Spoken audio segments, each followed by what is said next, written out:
phone call amada punshigi humang mamal loiba jai. Yes, phone call amada. Click amada bank ki account ki paisa loina mang khiba jai.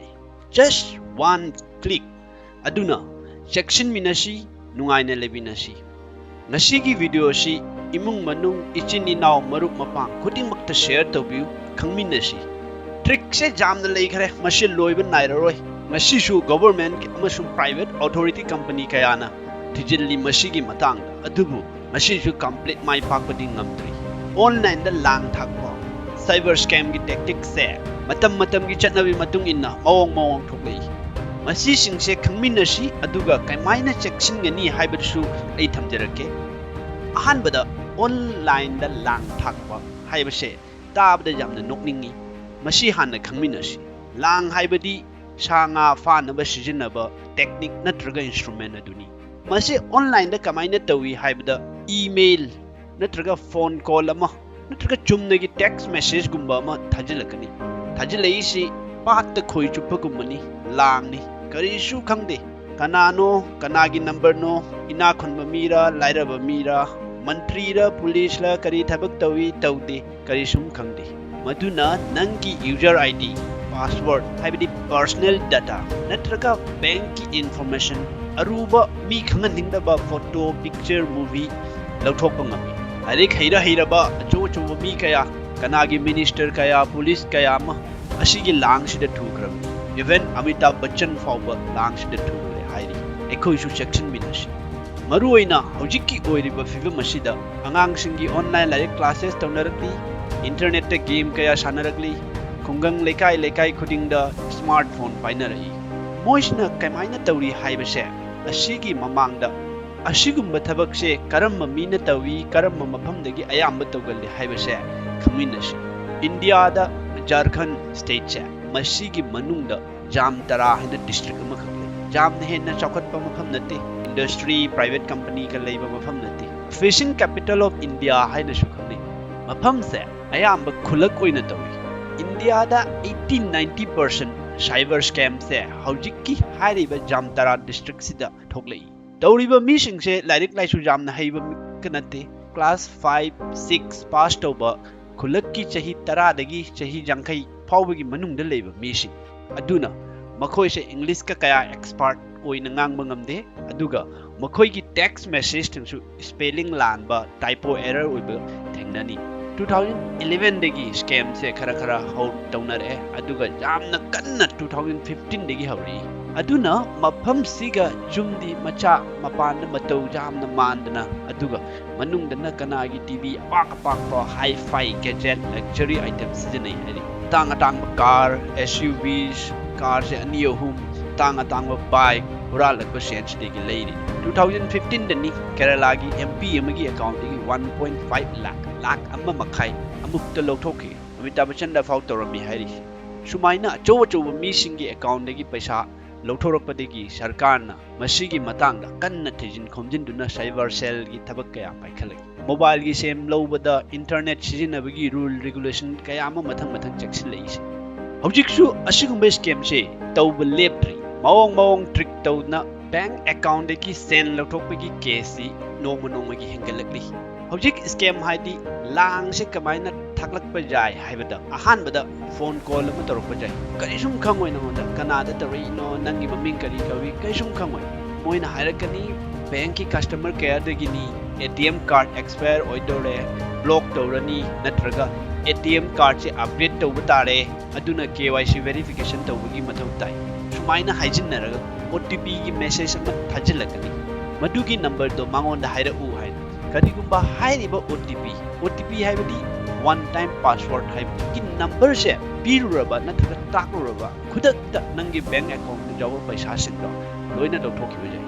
mase ayamana mayek mari natraga mayek tarukki oigalli mado nangi account gi ani subu password only bank account gi register tobo mobile number da tharakani masigi number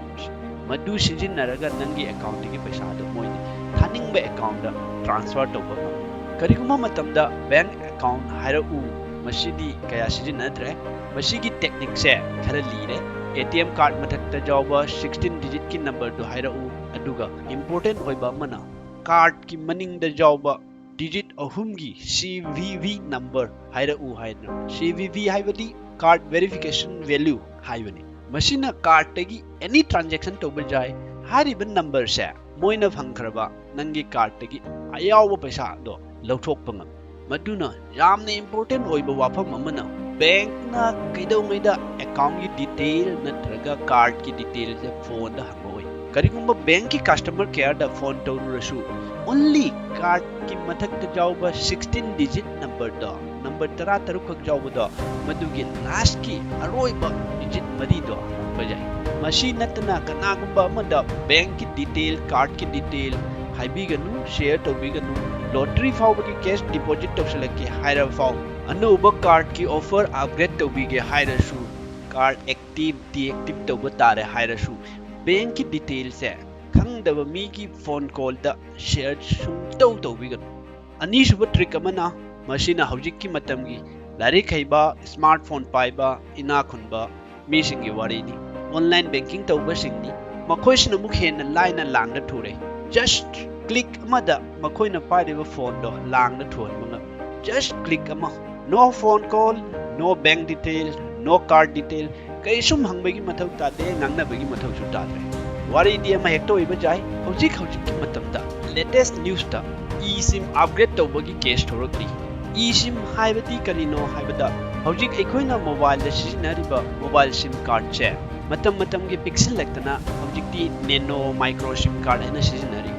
eSIM haibasina aikhoi gi physically sim hapse masi haptabida mobile sizinaba jagani kunna sim hapise haptrabisu jagani khanggadaba amana hojik eSIM si smartphone khudingmukta sizinaba jadri aduga hojik ki sim card che upgrade tawbagi procedure oina telecom company haibadi airtel vodafone customer care ki mi saraga phone call tawraga nangi email id se lawthoni maduga email id si degi amukka nangonda customer care ki email id da mail ama thana ma harakani email sida nangi number nangi email id du moina change tawbagi request haduna bank ki transaction ki OTP generation do moi ki number do oina tawraga nangi bank ta jawa paisa punamak khudak ta lokthokpa ngami jamna interesting oiba case kada su leiri mathang share tawjarake khangminasi asigumba scam sing se degi akoi isana amasung isagi imung manu loina na aigi ki marup mapang sing imanabi sing asigumba scam sing se thoktanaba karmaina section minani haibado ai haijarake share tawbiu mayamda khanghanbiu ani subada leirisina QR code scan tawbo 2016 demonetization ki matang degi hauraga UPI payment interface Paytm Google Pay Phone Pay haina jam kanna hojik chatnari QR code haibadi quick response code haibani just code to scan tawraga mathau taba send to transfer tawba jai bank account ki detail phone number haina bagi mathau amuk ta kudak ta send transfer tawba jare masi ki khudong chaba se amuk lauraga OLX online da pot labor zone bada phishing tawnari lang thaknari masida scam tawba mi sing se makhoi masana army da service tawba mi ni haina fake aadhar card amaga fake army id amaga WhatsApp da share tawrakani aduga app to app payment method da QR code ama share tawraba jai karigumba madugi QR code to scan tawraba ahanba changyeng oina arikpa send gi request tawraga bank account link leibra haina check tawrakani aduga bank detail and mobile number details loina khangdokpana nangi bank ta jawba paisa businga uthokhiba jai QR code scan tawbada section view QR scan tawduna send receipt tawbagi request ta karigumba pin namata sijinabiga QR code se send pibagi namata scan tawbi card number card ki expiry date pin natraga OTP asigumba se kanagumba amatta da share tawbiga mathangi curious oiba trick amana mobile da app download tawba jamna popular oiba app kharagi maming haige screen share AnyDesk TeamViewer hairiba app sing se third party da nangi mobile data access tawbagi khudong chawa hairiba app sing si yaradi sijinabigan special bank account enable tawba natraga payment tawbagi damakta sijinabigan jamna laina hojikki matamda internet amadi mobile gi important oiba details sing se lawthoktuna fraud tawba aduna section binasi jungi angang sing ichin inaw marup sing ꯃꯈꯣꯏꯒꯤ ꯏꯃꯨꯡ ꯃꯅꯨꯡꯗꯁꯨ ꯃꯁꯤ share ꯇꯧꯕꯤꯌꯨ꯫ ꯈꯪꯗꯕ ꯅꯝꯕꯔꯗꯒꯤ ꯂꯥꯛꯄ ꯃꯦꯁꯦꯖꯇ reply ꯇꯧꯕꯤꯒꯅꯨ꯫ ꯃꯦꯁꯦꯖꯇ ꯅꯠꯇ꯭ꯔꯒ ꯏꯃꯦꯜꯗ ꯌꯥꯎꯔꯛꯄ ꯑꯦꯅꯤ ꯂꯤꯡꯛꯇ ꯀꯩꯗꯧꯉꯩꯗ ꯀ꯭ꯂꯤꯛ ꯇꯧꯕꯤꯒꯅꯨ, ꯃꯗꯨꯅ ꯅꯪꯒꯤ ꯃꯣꯕꯥꯏꯜꯒꯤ ꯗꯤꯇꯦꯜꯁꯨ ꯑꯦꯛꯁꯦꯁ ꯇꯧꯗꯨꯅ ꯏꯝꯄꯣꯔꯇꯦꯟ ꯑꯣꯏꯕ ꯏꯟꯐꯣꯔꯃꯦꯁꯟ ꯀꯌꯥ ꯂꯧꯊꯣꯛꯄ ꯐꯥꯎꯖꯩ꯫ ꯃꯣꯕꯥꯏꯜꯗ ꯃꯁꯛ ꯈꯪꯗꯕ ꯑꯦꯞꯁ ꯗꯥꯎꯟꯂꯣꯗ ꯇꯧꯕꯤꯒꯅꯨ꯫ ꯈꯨꯗꯝ ꯑꯣꯏꯅ ꯍꯥꯏꯔꯕꯗ ꯆꯦꯛꯁꯤꯟꯕ ꯐꯩ ꯍꯥꯏꯗꯨꯅ ꯐ꯭ꯔꯤ ꯁꯦꯀ꯭ꯌꯨꯔꯤꯇꯤ ꯁ꯭ꯀꯦꯟ ꯑꯦꯞꯁꯤꯡ ꯁꯤꯖꯤꯟꯅꯕꯤꯒꯅꯨ꯫ ꯃꯣꯕꯥꯏꯜ ꯍꯦꯡ ꯑꯣꯏꯔꯦ ꯍꯥꯏꯗꯨꯅ ꯀ꯭ꯂꯤꯟ ꯑꯞ ꯇꯧꯊꯣꯛꯂꯒ ꯁ꯭ꯄꯦꯁ ꯐ꯭ꯔꯤ ꯑꯣꯏꯒꯅꯤ ꯍꯥꯏꯗꯨꯅ ꯀ꯭ꯂꯤꯟ ꯑꯞ ꯑꯦꯞꯁꯤꯡ ꯗꯥꯎꯟꯂꯣꯗ ꯇꯧꯕꯤꯒꯅꯨ꯫